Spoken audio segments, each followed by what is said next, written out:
आपल्या सगळ्यांचं पुन्हा एकदा स्वागत। देशाचे पंतप्रधान नरेंद्र मोदींनी पीओके बाबत महत्त्वाचं विधान केलं। 1947 मध्ये जेव्हा फाळणी झाली त्याच रात्री पहिला दहशतवादी हल्ला झाला। मुजाहिद्दीनच्या नावाखाली दहशतवाद्यांच्या मदतीनं भारत मातेचा एक भाग पाकिस्तानकडून हिसकावून घेण्यात आला असं मोदी म्हणाले।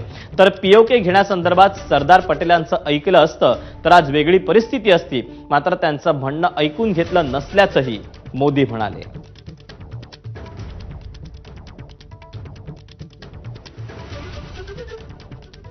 1947 में जब मां भारती के टुकड़े हुए,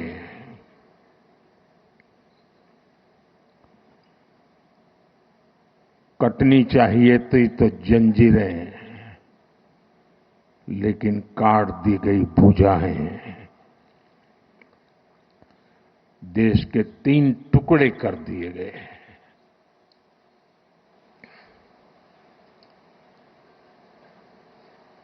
और उसी रात पहला आतंकवादी हमला कश्मीर की धरती पर हुआ। अगर उसी दिन इन मुजाहिदीनों को मौत के घाट उतार दिया गया होता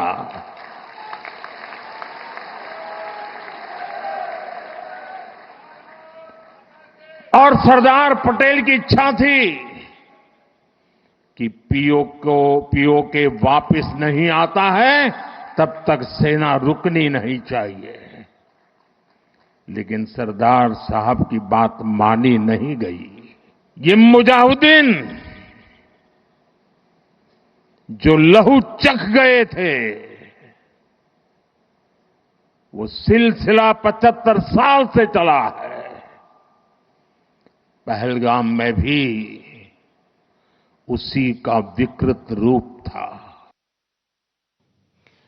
एमआयएमचे अध्यक्ष असदुद्दीन ओवैसी यांनी कतारमध्ये असताना पाकिस्तानवर बोचरी टीका केली। हे मूर्ख जोकर भारताशी स्पर्धा करू इच्छितात अशा शब्दात ओवैसींनी पाकिस्तानचा समाचार घेतला। पाकिस्तानचे पंतप्रधान शहबाज शरीफ यांनी नुकतंच पाक लष्करातील एक तैलचित्र भेट दिलं।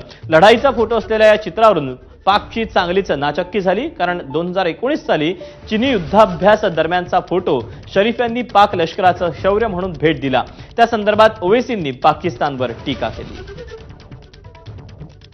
I think yesterday the Pakistani army chief had gifted a photo to the Pakistani Prime Minister Shehbaz Sharif.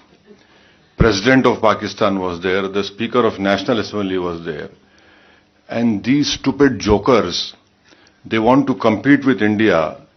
They had given a photograph of a 2019 Chinese army drill, claiming it's a victory over India. Now this is what Pakistan indulges in. They cannot even give a proper photograph.